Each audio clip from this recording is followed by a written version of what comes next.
Его отделить от ганчарного кола. І зараз починається перший етап. Перший етап називається центровка. Это этап. Можете зробити центровку? Та ні, це буде лепш бачити. Это был этап, коли робили подмурок, фундамент, будучи на рихтовке. Майстер робив таку циліндричну піраміду. Зауважте, майстер працює мокрими руками. Як вирішити, чому обов'язково мокрими руками? Тому що це буде трудно, коли яна засихає, яна куляє спеції. Ну, как яна скользила подчас творчого процесу. Так само майстер працював не тільки руками, йому в этом допомагав шналик. Шналик – це спеціальний нож, яким срізають стінки, яким срізають непотрібний слой глини і рівняють стінки. Зараз робиться прокол. Він вже зроблений, і він потім поширається, і таким чином формується дно і стінки посуду.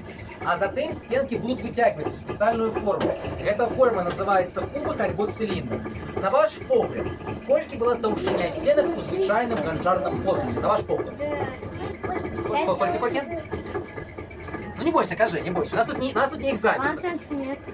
Это шмат. 5 сантиметров. Так, от 3 до 7 мм. Оптимальная толщина 5. Коли забить больше, чем 1 см, подчас опал обжига, вироб просто тресне і буде потім незручно для використовування. Бо зараз майстер витягує, а потім буде йти опошній етап. Цей етап називається формовка. Ось формовка – це коли продається вже форма ганчарного посуду. Це один з самих тяжких етапів. Треба бути вельми акуратним і треба, как бы тебе руки были и мягкие, то есть они працевали ювелирно, и так само, как ты мог моцно тримати вироб. Майстер альбо поширає стінки, альбо їх звужає, то есть уже придає форму. Поширає він з знешньої частки, поширає він з внутрішньої частки, а звужає з знешньої частки ганчарного посуду. Але гэта яшчэ не конец. Что потом будем робить с посудом? Як вы лічыце? Сушить. Сушить. Так, нет, конечно, треба высушить. Потому что, коли мы поставим на опал сразу, она взорвется. Тому треба нам высушить, каб яна застыла. Акрамя гэтага, выраб яшчэ мае вадкасць. І каб з яго вадкасць выйшла. Сушили от 3 до 7 дзён, альбо на вулице при добром надвор'ї, альбо помяшканні при звичайній хатній температурі. А потім опалювали у печі, яка називається хорн. Зараз у нас використовується куфельна печ. Навіщо потрібен опал для посуду? Каб ён застыл. Ну так, каб, по-перше, він став моцним. Яшчэ є дві основні причини. Ну, моцність уже сказали. По-перше, высушенная глина не будет водостойкой, она размякнет. И когда мы опалим глину, она будет трымать воду. А третье – это дезинфекция. Как дезинфицировать глину? Когда посуд опаленный, он отрымливает вот такий колер. Этот колер называется терракот. Вот в таким стане глина уже, ганчарный выроб лечится керамикой. Опаливали при температуре 900 тысяч градусов. По термину это займало приблизно минимум 1 сутки. Все еще залежало от того, кольки посуду опаивалось. Чем больше посуду опаивалось, тем больше часу это займало. И печь стояла ранее не у майстерні, а на адлегласці ну, приблизно 1 километр. Гэта рабілася дзеля таго, каб гэтай печь мог карыстацца не один, а некалькі мясцовых ганчароў. Такая своеасаблівая аптымізацыя вытворчасці. І яшчэ гэта рабілася для бяспекі, каб калі што вогнішча не перакінулася на іншыя пабудовы. Але гэта яшчэ не конец.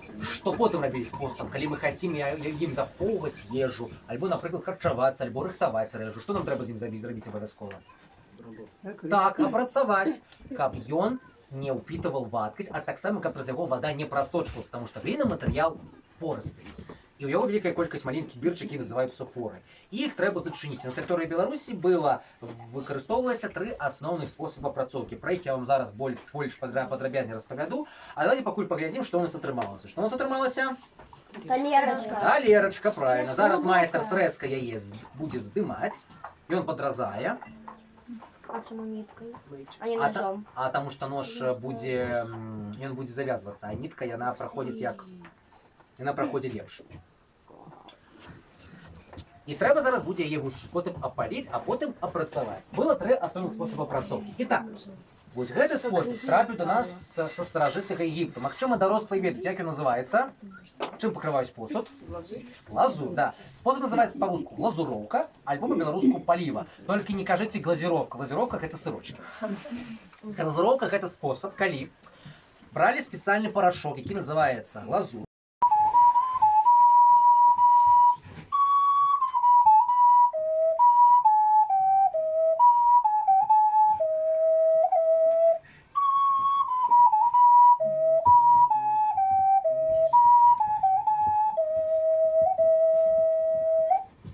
Хто загадав, що за перша мелодія?